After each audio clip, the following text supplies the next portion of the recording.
in a lot of these races, it comes down to the last 15, 10, 5 meters of things, as we saw with Ryan last night, and as you see with Seth this evening.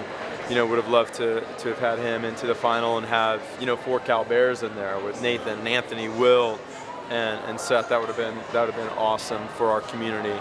But certainly with Nathan's performance in the semifinal, it sets up really well. And even though Anthony is training at Swim Mat Carolina with David Marsh, and even though Will is training out in Australia, those guys are Cal Bears, and they carry our banner, and we couldn't be more proud of their success in the semifinals to advance into the finals.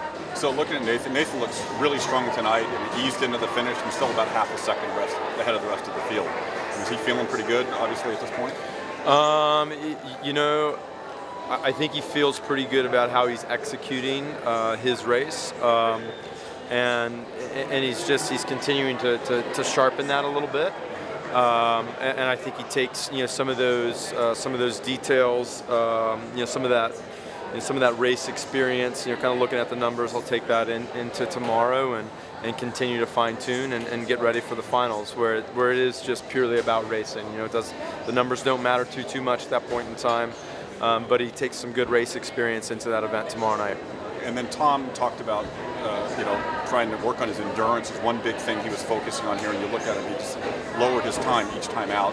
Right. And made a big charge at the end on Phelps. Yeah, Tom did a nice job moving through the stages, and I think last night in the semifinal set himself up to be next to, as kind of luck would have it, be next to Michael. And again, it's just about racing, and Tom, was maybe the only one in the field that got up and raced Michael, it's tough when everyone's thinking about Olympic spots, etc. It just comes down to hopping in the water and doing what you've always done, which is race, no matter who the competitors are. And Tom did a great job of that time. So, and then lastly, looking at Josh in the breaststroke, obviously had a real competitive 100 breast and looking pretty strong now in the 200.